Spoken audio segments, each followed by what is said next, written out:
श्री सत्यनारायण भगवान की, कौशल किशोर महाराज की, भूतल वाले दादा जी महाराज की, जय जय सीताराम।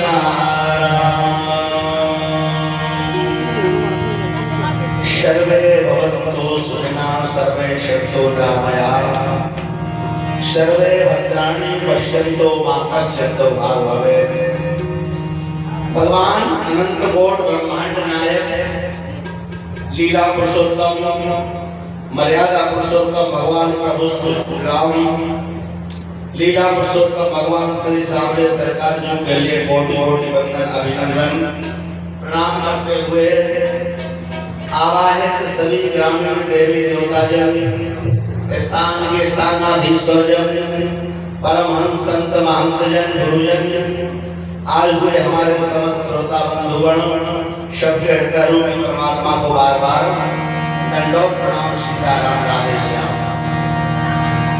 ईश्वर सर्वभूतानां हृदय सृजनो दृष्टति, ब्राह्मण सर्वभूतानां नियंत्रारूढ़ानि माया। हर एक जीव के लिए भगवान का स्वरूप बना है। जो आ चुके हैं, जो आ रहे हैं, आने के प्रयास में हैं, सभी के हृदय रूपी परमात्मा को बार बार धन्यवाद। सीताराम, राधे श्याम।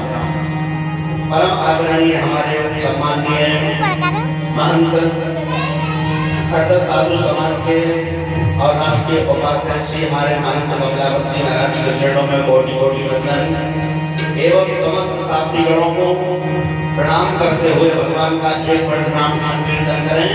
पुनः प्रभु के पावन पवित्र चरणों का श्रवण करें। मुकुंद माधव गोविंद बोल केशव माधव,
पापों को एक नाश करने वाला होता है। कहीं किसी ने झूठे भी भगवान के नाम के लिए और स्मरण कर लिया, झूठे भी किसी ने भगवान नाम के लिए गा लिया, तो तुलसी जी महाराज कहते हैं कि तुलसिया के मुखने से धोखे से निकसे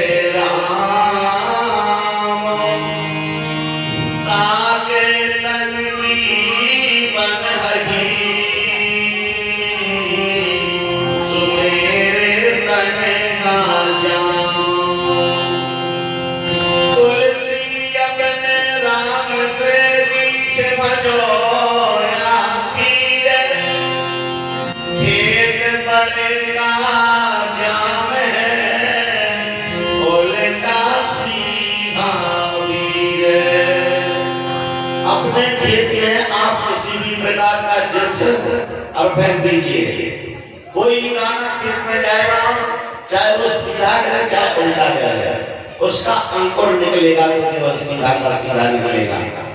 बॉडी करते हैं हम, आप खेत में जिन्स डालते हैं, उल्टा सीधा दाना गिरता है, अंकुर सीधा होता है।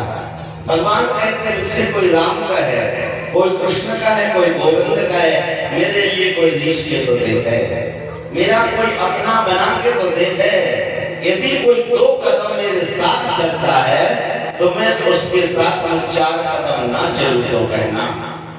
कोई मेरे को एक बार याद करके देखे, मैं उसको 1000 बार और याद ना करूं तो कहना। इसलिए भगवान के लिए और कहीं भी रहो, कैसे रहो, और भगवान का कीर्तन करते रहो। घर में, वन में, माठों में, कहीं रहे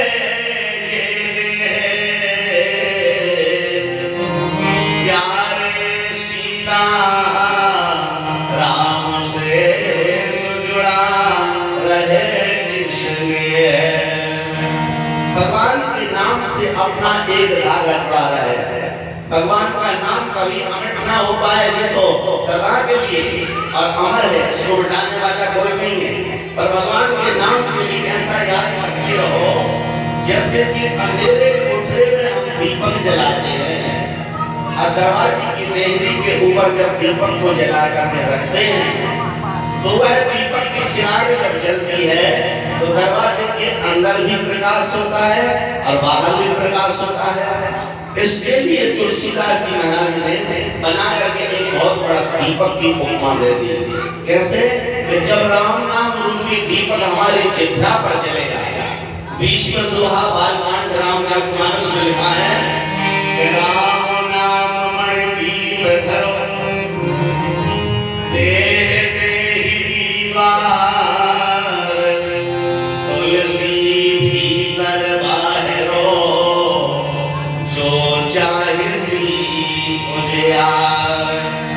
जीवन में आपको प्रकाश की जरूरत है तो आपको किसी और जलाने की जरूरत नहीं पड़ेगी। आप राम नाम रूपी दीपक को अपने जिह्वा के ऊपर जलाइए, राम नाम का स्मरण करते रहिए। घर में हो, खेत खलिहान में हो, जंगल में चलते हो, यात्रा करते हो, गाड़ी वाहन चलाते हो, हाथ कर पैर चलता है, आंख देखती है, कान सुनता है, नाक गंध लेता है। गीता में कहा कि प्रयोगन सृजन ग्रहण नो निसन्न निसन्नपि इंद्रियार्थेषु वर्तन्तो वर्तन्ते इति धारयन्।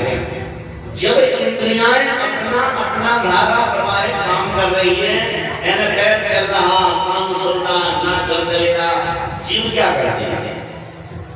ऋषि महापुरुष ने कहा है कि कर्तव्यम ना कर्तव्यम दांत कटाकर क्यों कर्तव्यम। जब इंद्रियां अपना अपना कर्म कर रही हैं तो शिव से हरि का नाम लेते रहे। ना जाने इसका भरोसा कब हमारी डूब जाए, क्या किसी ने जान पाई? पल भर के लिए जान पाई तो कल की कौन कहता है कल भर हो रहे हैं। एक बार महाराज धर्मराज जी का और नियम क्या था कि लोगों को 10,000 ब्राह्मणों को 3 गरीब अतिथियों के लिए रोज भोजन कराते थे, रोज दान उनको दिया करते थे। थोड़ा और सरकार की ज्यादा बदल नहीं, थोड़ा सरकार उन्होंने रोज नियम कर लिया कि 10,000 गरीब 3 अतिथियों के लिए और हम दान करेंगे। उनका दान देने का नियम है। और उसके बाद जब 10,000 गरीब 3 जन और दान ले लेंगे, भोजन कर लेंगे, उसके बाद में हम भोजन करेंगे। एक दिन भगवान ने इनकी परीक्षा लेना चाहा, भगवान ने इनकी परीक्षा को लेना चाहा। उस दिन कोई भी 3 गरीब के दरवाजे पर नहीं आया, ना कोई ब्राह्मण आया, ना कोई भिखारी आया, ना कोई अतिथि आया।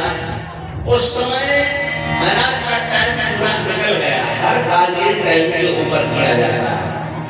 कोई भी कार्य करो, भोजन करो, पूजन करो, शयन करो, कुछ भी करो, हर चीज का नियम और टाइम टेबल होता है। दान करने का भी समय होता है। महाराज ने सोचा कि दान का टाइम निकल गया, अब मैं भोजन करने को स्नान करके और बैठे। भोजन करने के लिए बैठे, अंजलि में जल लिया और अर्घ दे दिया। जैसे ही इन्होंने अर्घ दिया और वैसे ही आवाज दीवार साइड पर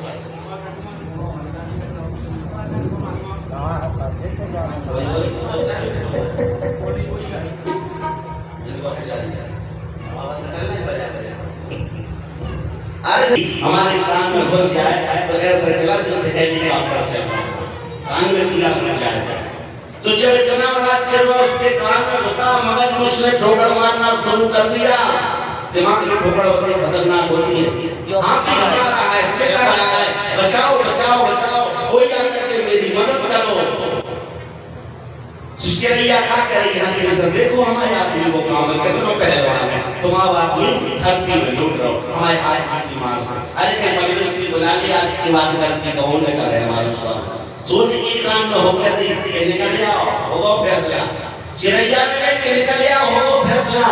तो जैसे चिड़वा काट से बाहर निकलो, आदमी खड़ा हो गए, पत्नी को छोड़ दो, उसने दौड़ा लगा दिया।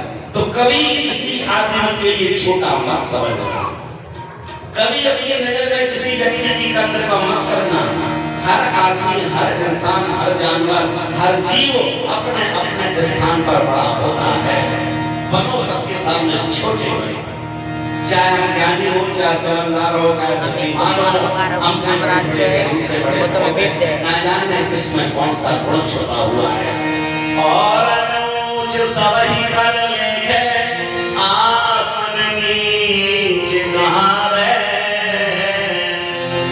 जो पद दियो दास अपने को सो ब्रह्मा ने पावे। आए हुए अतिथि का दरबार पर सम्मान कर दो। महाराज ने आज दरवाजे से भगा दिया।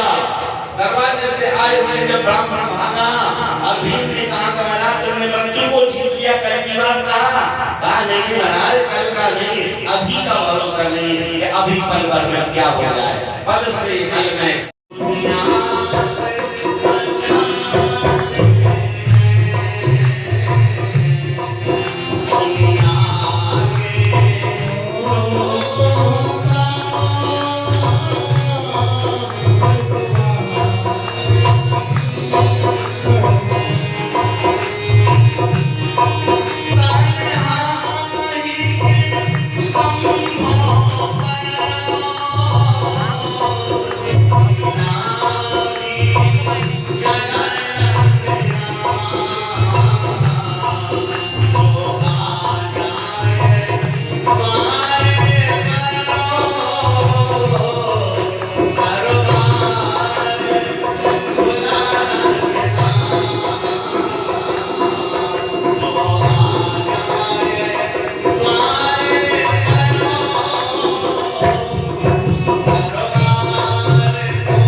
कर नहीं कहा है, तन्हाई के स्तंभों पर दिया भी जलाए रखना।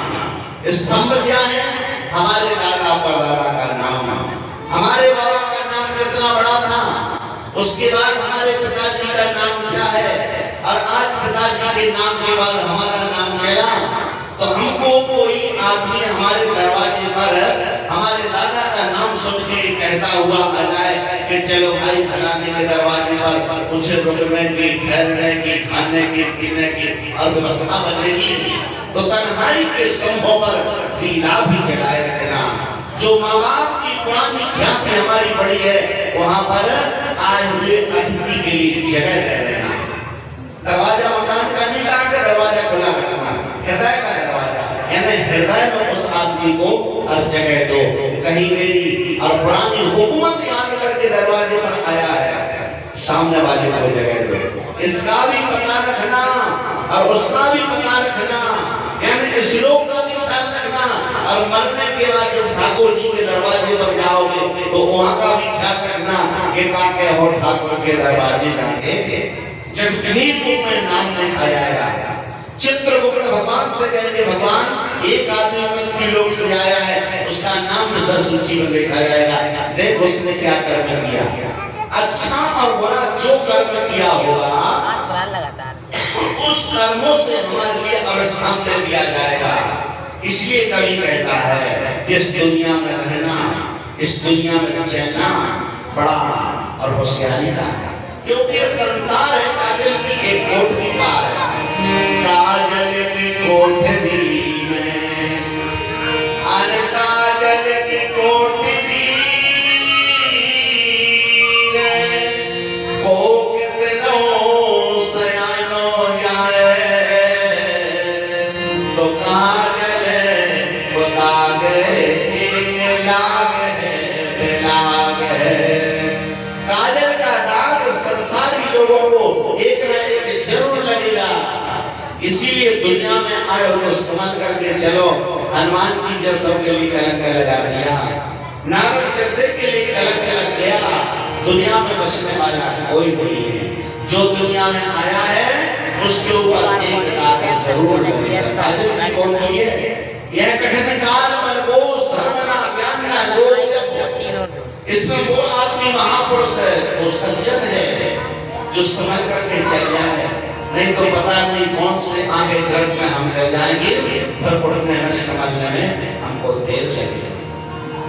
हुकूमत बनाने में, मंजिल बनाने में टाइम लगता है, जीवन की ख्याति बनाने में बहुत समय लगता है, और मिटने में एक सेकंड नहीं लगता है और उड़ जाता है। इसीलिए जीवन निकल गया 7 दुनियों से बनाते बनाते। एक कदम कहीं मैंने गलत रख दिया तो सब कुछ हमारा और जीवन की कमाई और एक मिनट में खत्म हो गई। शायद कहा जाता है कि स्त्री चिरकृष्ण पुरुषस्य भागम देवो न जानति कृतो मनुष्य, और अति नारी बल के बड़े कुल को होत विनाश, कौरव पांडव वंश को कियो द्रौपदी नाश मते से चलियो भाई, और रामचंद्र से पुत्र तिरु वनवास सदा दे। एक ही दशरथ भाई शायद द्रौपदी महलों के ऊपर खड़ी होकर के और ठटाका दे करके ना हंसती तो 18 दिन का घोर महाभारत में शायद नहीं होता। हमारे को आपको महिलाओं को हंसने की जगह दी है। नारियों को यदि हंसना है तो पल्लू दिया है हमारे लिए, तो पल्लू के अंदर हंस लेना। जैसा पुरुषों के लिए कहा है कि रोने का ऐसा दिया जाए, मकान के दरवाजे बंद करके मकान के अंदर से रो लो, जी भर के रो लो, और जब दरवाजे खोलो तो हंसते हुए खोलो। महिलाओं को रोने का समय आ जाए पल्लू के अंदर से रो लो, हंसने का समय आ जाए पल्लू के अंदर से हंस लो। पल्लू इसीलिए तो दिया जाता है, पर पुरुष को देख करके नारी को हंसना, मुस्कुराना और वर्जित किया है। द्रौपदी ठटाका दे करके ना हंसती तो महाभारत नहीं होता। उसने कह दिया रे अंधों के अंधे होते हैं। आज जब अपने पिता के घर जा रहा है, जिसको थल में भरा हुआ जल दिखाई दे रहा, दुर्योधन ने समझा कि चंद्रमा रात्रि में शायद आगे पानी भरा हुआ है। उसने अपने वस्त्रों को उठाना शुरू कर दिया तो द्रौपदी ने ठटाका दे करके हंस दिया। द्रौपदी के लिए हंसता हुआ देख करके और दुर्योधन ने प्रतिज्ञा कर ली, अरे अब यार तू मेरे को देख करके हंस रही, एक वक्त ऐसा आएगा कि मैं तेरे साथ ऐसा कृत्य करूंगा कि सारा जगत देख करके हंसेगा। अब हमारी हंसी ना हो पाए, ध्यान देना। कभी कहता है कि जब से आए जगत में हर जगत हंसा मैं रोए, अब करनी ऐसी करो कि और हंसी ना हो। जब हमने जन्म लिया तो हमने रोना शुरू कर दिया माँ की गोद में। दुनिया के परिवार के नाते लोग रिश्तेदारों ने हंसना शुरू कर दिया। अब ऐसा कर्म करना कि दुनिया वाले मुझे देख करके हंसे ना। हंसना भी अलग अलग तरीका का होता है। एक तरह का हंसना होता है, एक खुशी का हंसना होता है। जैसे गंगा की धार एक सीधी बहती है और एक उल्टी बहती है। जब प्रसन्नता की गंगा की धार बहे और दुख की गंगा की धार बहे तो नाभि कुंड से चल करके और आंखों से झरझर करके बहने लगती है। इसलिए प्रेम गंगा भी बहती है, प्रेम में भी गंगा उल्टी बहने लगती है, दुख में भी गंगा उल्टी बहने लगती है। जब सम रहो समलोष्टे माना प्राणा तो सारा जीवन हमारा सात्विक प्रवृत्ति से जियो। दुर्योधन ने जाकर के अपना प्रस्ताव सभा के बीच में रखा, महाराज मेरा अपमान हो गया, मेरा तिरस्कार कर दिया। एक पांडव और कुंती द्रौपदा पुत्री ने, द्रौपद सुत की पुत्री द्रौपदा ने मेरा अपमान कर दिया। महाराज आज मैं उसका अपमान करूंगा, उसका तिरस्कार करूंगा, बदला तो लेना पड़ेगा।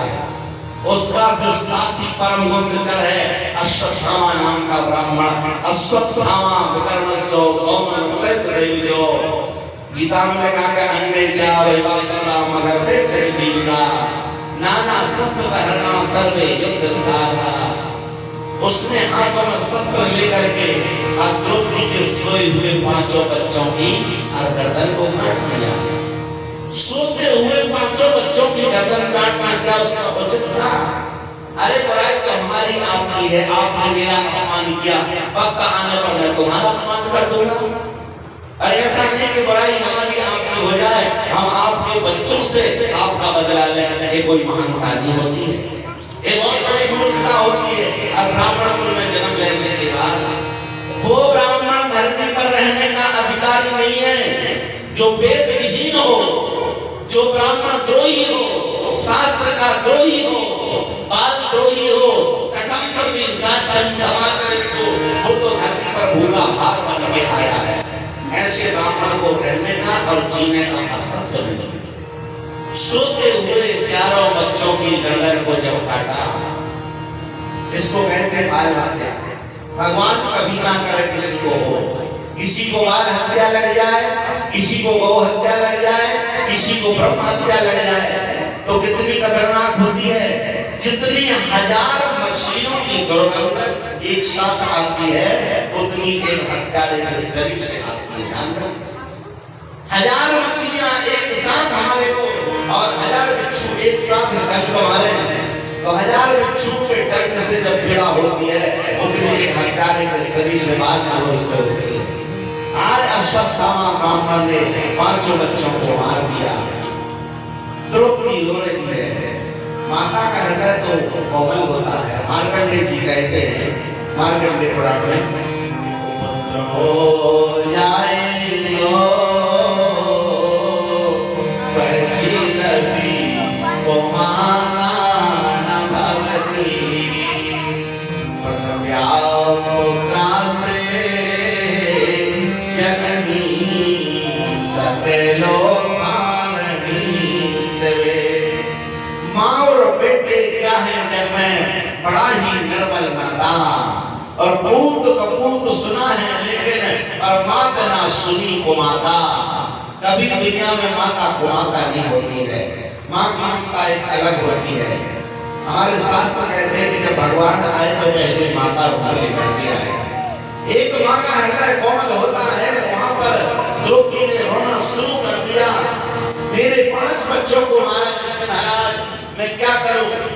अर्जुन ने समझाया, भद्रे चिंता ना करो, जिसने तुम्हारे 5 बच्चों को मारा है, वक्त आने पर हम तुम्हारे आंसुओं को जब शांत करूंगा, जब उस राम नाम हमको तुम्हारे सामने एक पशु की नाई बांध कर के लाएंगे। महाराज क्या करोगे? उसको पकड़ना होगा, वो शरीर से बाहर निकल गए।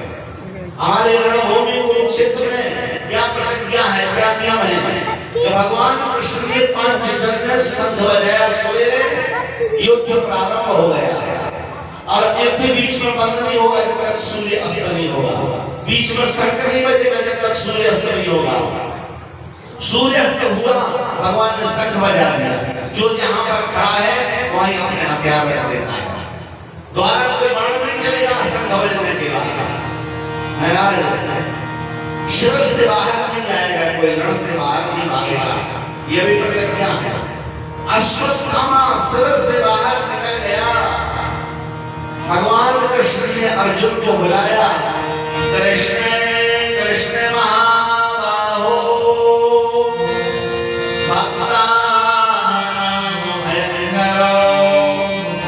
भक्तों को अभय देने वाले भगवान बड़े दयालु हैं। लोग कहते हैं तो भगवान कभी किसी के बुलाने से आते नहीं हैं, भगवान आते नहीं हैं। भगवान ने किसको बुलाया? कौन भगवान को बुलाना है? इसने भगवान को बुलाया। भगवान किसके घर में गए? लोग कहते भगवान आते नहीं, प्रेम भक्ति से उनको बुलाते नहीं,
भगवान ने खुद मुझसे मांग के गाया, अरे बजरानी चाची मुझे भूख लगी।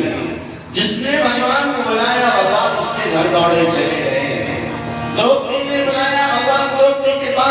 पहुंच गए थे। उस वक्त को याद करो जब द्रौपदी का चीर खींचा गया था तो द्रौपदी के यहाँ पर भगवान कैसे पहुंच गए थे। एक क्षण में जब तक भगवान कहते हैं कि तुमको अपने मन का, अपने बल का, अपने परिवार का बल होता है, भगवान जब तक नहीं जाते हैं। जहां पर आदमी का बल घेरा से टूट जाए तो वहां पर जाना भगवान और शुरू कर देते हैं। जब भगवान के लिए बुलाया जाता है तो भगवान उसके पास पहुंचते हैं। द्रौपदी जब तक अपने कपड़ों को पकड़े रही, अंगों को चपेटे रही, तब तक भगवान उसके पास नहीं गए। और दूसरा क्या कहा था, ओ द्वारकाधीश आकर के मेरी मदद करो। तो भगवान क्या द्वारका में रहते हैं? बताएं आप, द्वारका में भगवान क्या? अब जब द्वारकाधीश कहा कि द्वारकाधीश आओ मेरी मदद करो, कहाँ जा चुके हो मेरे प्यारे कन्हैया, और सभा बीच साड़ी खींची जा रही है, तो द्वारका से भगवान को आने में समय लगेगा कि नहीं लगेगा? भगवान द्वारका में नहीं है। भगवान है तो भगवान एक मंदिर में बैठे हुए। मंदिर कहाँ है? मन का मन, हृदय में भगवान बैठे, हर एक आदमी के हृदय में बैठे हुए। जब द्रौपदी ने अपने हाथों को अवजलत करके दूर हो गया, भगवान नारायण ने हनुमान जी के वजन को और भार को सहन कर दिया। यहाँ पर हनुमान जी घोड़ा गए, कैसा कौन सा जीव आकर के मेरे पैरों में नीचे बाण के पुल के नीचे दब गया, रक्त बहने लगा, सामुद्र का जल नाद हो गया। हनुमान जी जल्दी से अलग हुए, देखा हाथ जोड़ के, हे महाराज मेरे से गलती हो गई, कौन सा जीव इसके नीचे छुपा है।